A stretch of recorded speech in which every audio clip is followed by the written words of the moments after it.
June meeting minutes? I have two corrections. Okay.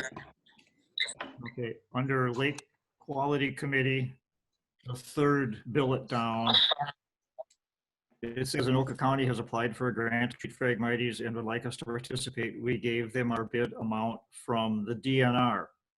It was not from the DNR, it was from Lake Management. Oh, okay. That should be Lake Management and not the DNR. The next one is the fourth billet down. It says yellowtail iris is found mostly, it should be in front of the Philibrown house. In front of? Fillebrown.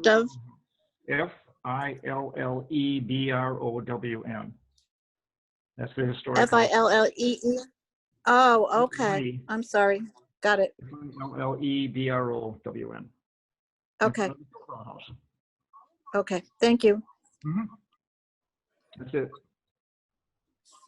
Okay, and then I have one item, this is a nit, sorry, Kim. That's Item okay. item one in the first sentence there, it's dismiss with the apostrophe S. Okay. Rid of the apostrophe S. Oh, okay. Gotcha. Okay, any other adjustments to the June meeting minutes? Okay, I'll make a motion, we approve. Second. We have a motion and a second. Any discussion? Alan, will you call the vote, please? Mr. Chair. Aye. Diane. Aye. Scott O'Connor. Aye. Toronto. Aye. Cameron. Aye. And finally, Scott Costello. Aye.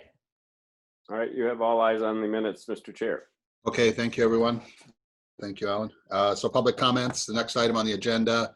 And is there anybody on, Alan, that would be interested in speaking at our public comment time? Mr. Chair, there's no one in the waiting room. Everyone who's on the call is either staff or board. Okay, so I'll assume no one's out there that wants to talk with us about anything tonight, so we'll move on. New business, there is no new business.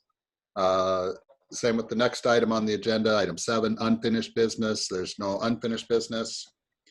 So we're on to reports and action items. The first one is the executive committee, and the executive committee, we did meet virtually. And there's two things that I want to report from that meeting. One is a St. Germain's Bay sign. This idea came up from someone, I don't know if it was Mike or if it was Mark or someone, that we advocate or put up a sign noting St. Germain's Bay in Delwood, one to mark the bay, and then also to, you know, give a little shout out to George, who is such a valuable long-term member of the board. The information that we have at the moment, I reached out to an engineer I know that does this kind of stuff, and his kind of off the hip estimate for the sign was around $500, which seems low to me, but I don't really know. And so I guess what I would, in my mind, what I think is we should probably be thinking somewhere between $500 and $2,000 for the sign, and that 2,000 I'm just pulling out of the air, just so you know. But when I think about putting up the posts and buying the sign and all that kind of thing, I think that could turn into some few dollars. Then the last piece of information, which hopefully we're not getting a little bit ahead of not getting ahead of ourselves, but apparently Mark got this item on the Delwood agenda. And is that your understanding, Diane? Yeah. Okay, so at the next, I guess, Delwood board meeting, they will be considering a request, is my understanding, for us to put up this sign, which is an important step, because obviously if they say no, or if they say, well, yes, you can, but it has to meet these certain requirements that impact costs, then then that would be a information the board would want to know. Anyway, to get to the cut to the chase, the items on the agenda, we have a very rough ballpark cost. Let's say that's $500 to $2,000. And so depending on what the city of Delwood or the village Delwood does, if they say, yes, go ahead, then the board will have to firm up those costs and make a decision, because no decision's been made, but make a decision or not to move forward. Are there any questions about that item? In addition to the approval of Delwood, you'd need approval from the highway department. Yeah, And fair enough. They put a sticker on the back of the sign, otherwise they'll remove it and not even tell you. Yeah. Where are they going Sorry. to put the sign? Oh, that's a good question, Cameron. Diane, and Diane, do you remember what Mark said? I thought he said kind of along Delwood Avenue, right before the west or east of the peninsula, kind of where St. Germain's Bay is located. Sure. But I don't think he had a specific place that he was going to put it. But I was thinking maybe Delwood would want to contribute to the cost too. You never know. Oh, that's a good idea. And Cameron, so that's probably not a very satisfying answer. Yeah, right. I think that it seems like Delwood would have some input on that, but I imagine, and again, Mark's not at the meeting tonight, so we don't have the straight from the horse's mouth, but I imagine that he has suggested some location. And Well, at least Mike, what do you think? I mean, you're pretty aware of that area over there. I took some pictures that I forwarded to, I think, both Mark and Brian, Uh-huh. highway of right-of-way areas where it could be placed. And right on the Peninsula Approach Road, there are some other highway signs, and it could just be right there if it's okay with Delwood. I think Delwood would understand where it could go. Yeah. I mean, ideally, Delwood's road engineering department should install it. I mean, if they would consent to do that. Yeah, in a perfect world, that would be a pretty good world to live in. If we could buy the sign and the materials and they could install it for us. Yeah. I mean, they're set up to do it. They know the rules on the highway right of ways. Yeah. And frankly, with it being a 244, it might be up to the Washington County highway crew anyway. Mhm. Sure. But Delwood would certainly have primary authority over where it would go, just because I've done this a few times with other memorial highways. Okay, so we have some hoops to jump through, let's say, but the next item is the Delwood meeting, and then from that we'll get more information, and then we can keep trying to move this thing down the road. And again, at some point in the future, the board will have to make a decision of whether to spend money or not. Anything else on that item? Okay, move on to the next item, which is commercial base study. And this is a study that we've talked about a bit at our meetings. We, at the executive committee, we decided that the executive committee would try to make a first go at putting together some sort of scope of work so that we can get something down on paper for the board members, for all of you to look at. And then, once we have something on paper, then I think it's easier for everybody to say, oh, I like that, I don't like that, we should do this. And so I think the first step is just to get something down on paper. Are there any, so the plan is to do that and bring something to the board, hopefully at the August meeting. Are there any questions about that item? Okay. So that's it for me. Next item, Lake Quality Committee, Mike. Lake quality, the lake level today, as we all know, is up nice and high. It's 925.08. 925.08. So it's been above 925 most of the summer, all summer so far. The lake temperature is 77 degrees, very comfortable. Last year it was 80 degrees, even warmer, but right now it's 77 degrees. Maybe with this hot weekend coming, it'll get up to 80. We had the Eurasian water milfoil treatment. It was done July 9th, lake-wide treatment. 2 years ago, we treated 69 acres. Last year, we treated 56 acres. This year, we treated 12 acres. It's all that was out there. And it just, there was milfoil around, but it was down way deep and it was kind of ugly and sickly looking. It was last year's milfoil. Very little new milfoil. We found a couple new areas where we hadn't treated before. So we're always aware of looking for that. But we think that probably the biggest factor was that the lake froze on December 2nd, which is fairly early in modern history. And it snowed right away and covered the ice, so there was no winter growth whatsoever. So I think that added to it quite a bit. So we're very lucky, only had to treat 12 acres. So we're happy with that.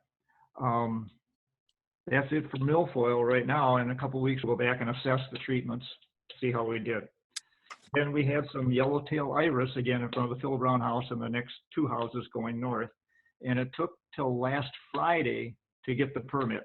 There was a lot of extra bookwork because it was a permit for something totally new, which apparently they haven't had that problem around the Twin City area that much. So it was all brand new, and the DNR had to kind of research it, and I had to provide a lot of graphs and maps and places where it was and all that kind of stuff. So we finally got the permit on Friday. So Lake Management is ready to go ahead and treat it. We approved that last month, and they'll probably get to it this week, if not this week, next week at the latest.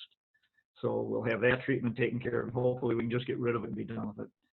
And then Scott Costello was doing information on yellowtail iris, which he did an excellent write-up, a little wordy, but I'm sure that condensed. And Yeah. then we need I have to get back to that. There was an article that was put in the White Bear Press, and that's probably adequate Yeah. for that kind of publicity. But what we need is something in the website, and I just haven't had time. Okay, and then Phragmites also, in the ideal situation, once we knock it down pretty good, is to have individual homeowners police their own frontage. And Yeah. take care of it. Take it Yeah, out. and I think since we are paying to have it controlled, I mean, we can put in directions on how you can kill that stuff, but if it gets into permits, if it gets out in the water where the DNR, cares about it, we probably could just direct people to tell us, and we can put it on a list. Mhm. Might be the best Yeah, way. right now the iris is pretty close to shore. It's within the ADUAs. So we have Yeah, the right to treat it, but we'd like to then turn it over to the homeowners once we kind of knock it down. yeah. Yeah, I don't know. I mean, you can use, like Roundup, or there's a aquatic version of Roundup that Yeah. you can use depending on where it is, and it gets kind of complicated. And I don't know if I want to. You can also go in the shovel and get your shovel. You go in the garage and get your shovel and dig it up. You've got to dig it out pretty thoroughly, and if it's right down in the muck, Yeah. that's not going to be an easy job. Yeah. But there aren't big, except in front of the Philip Brown house, they're just Yeah. isolated plants Yeah, in that area, and I haven't seen them anywhere else on the lake, but I haven't been looking for them. Yeah. So the that's DNR. it for me. Has any Yeah. questions? Yeah, I was just gonna say the DNR does list that yellow iris on its website, but there's not nearly as much information as there is, about other invasive species. Hmm. So it's not like you can just point there and say, well, this is how you control it. I mean, that would be ideal, because it's hard to keep our website up to date with that kind of technical information. You just assume point at somebody else, and other states where apparently it's a big problem have more information, but I really don't want to link to the Pennsylvania Department of Natural Resources. So. Okay, well, thanks for your efforts on that, you guys. Any questions for Mike? And Mr. Chair, I'm just curious, as a matter of history, Mike, do you remember the last time? I can't remember the last time we treated 12 acres or less on that lake. Okay, I can tell you. Hold on. Don't go away. Everybody's there. Reach over to this file. I mean, it's not going to be a Jeopardy question or anything, but it is kind of curious. Right. Okay, we treated, in 2014, we treated 32 acres. That was the next lowest. Then in 2011, we treated 41 acres. That was the next highest. Then in 2016, we treated 60 acres, and then we do everything else is, we've treated as much as 174 acres in 2010 for $70,000. But that's when we were getting grants. We got to get back and getting grants again. We got to get better at that. So. Okay, but if we're only doing, we say 12 acres this year? Yep. I mean, there'll be a lot of, or we'll be quite under budget then. Yeah, the executive committee is working on that. Okay, because that sounds like an area where we could consider giving underspending back to the cities at the end of the year, I think. Okay, any other questions for Mike? Okay, thank you, Mike. Next item, Lake Utilization Committee. They did not hold a meeting this month. Next item, Lake Education Committee. Scott? Nothing to report. Okay, well, thank you. Next item, Treasurer's Report. Diane? Thank you, Mr. Chair. Treasurer's report for July 2020. Does anyone have any questions, since it was kind of hard to read?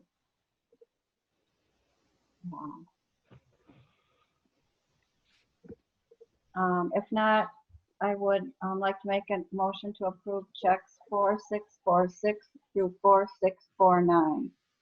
Second. We have a motion and a second to approve the checks. Any discussion? Okay, Alan, will you call the vote, please? Certainly, Mr. Chair. Aye. All right. Diane? Aye. Scott O'Connor? Aye. Mike Peranto? Aye. Cameron Sidgican? Aye. And finally, Scott Costello. Aye. Checks are approved, Mr. Chair. Okay. Thank you. Next item is about our liability coverage waiver.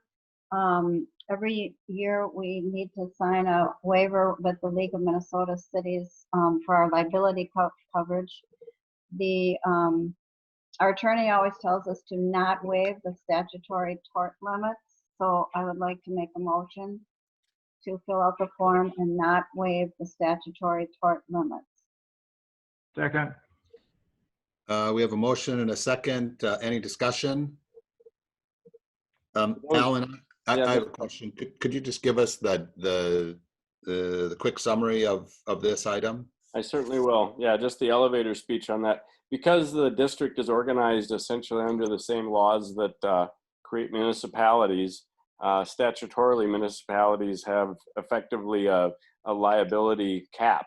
And so the insurance company, or I shouldn't say the insurance company, the way it's written into state law, of course, cities have the opportunity to waive that cap and to be insured by the League of Minnesota Cities. I'm going to say that it's a requirement that you not waive that statutory tort liability cap, which is what they always tell us to do. It is there to protect cities from sort of runaway juries and that sort of thing. Obviously not a huge issue for the conservation district, but because we're treated as a city, that is usually the request from our insurer that we not waive that, and I would so recommend the motion. Okay, any other discussion? Okay, Alan, will you call the vote? Certainly. Mr. Chair. Aye. Diane, Aye. Scott O'Connor, Aye. Mike Baranto, Aye.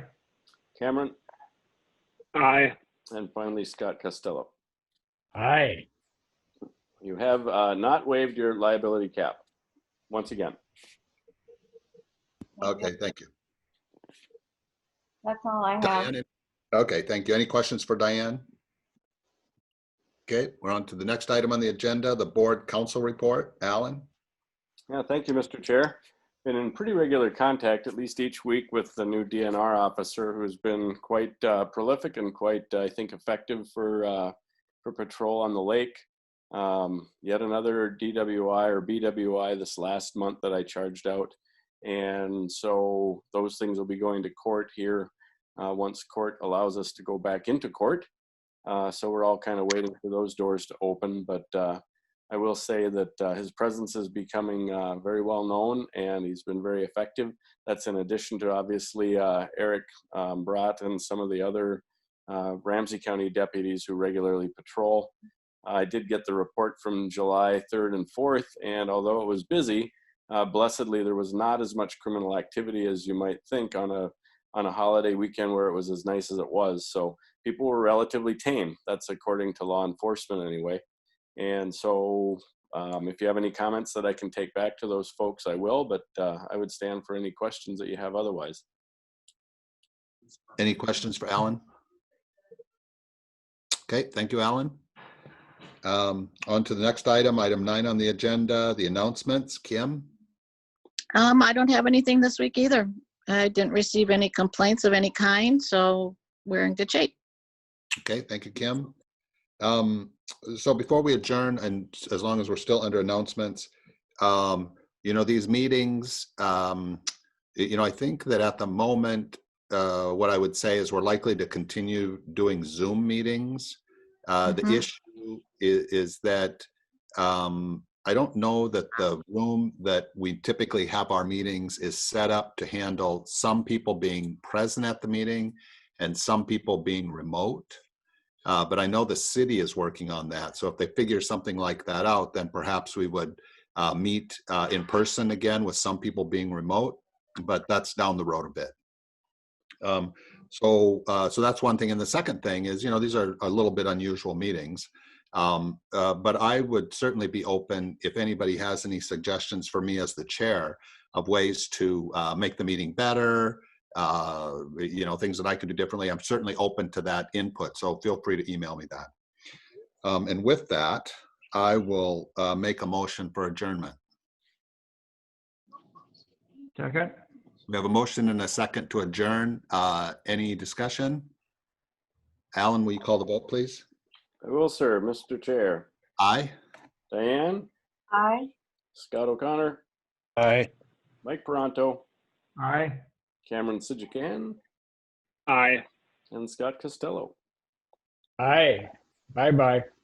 Yeah, you guys have an adjourned meeting, and for what it's worth, I'm more than happy to keep hosting these things. That's why I bought the professional version of the program. So for many people, it probably works as well as anything. I've got one city that's gone back into live sessions, but everyone else that I have to participate with is still doing it on Zoom too. All right. Well, thanks for hosting. Thank you very much. Thank Yeah. you. And I we'll see send you all these again in things some out. way next month. All right. Thanks, everybody. Bye. All right, good night all. Night. Joe.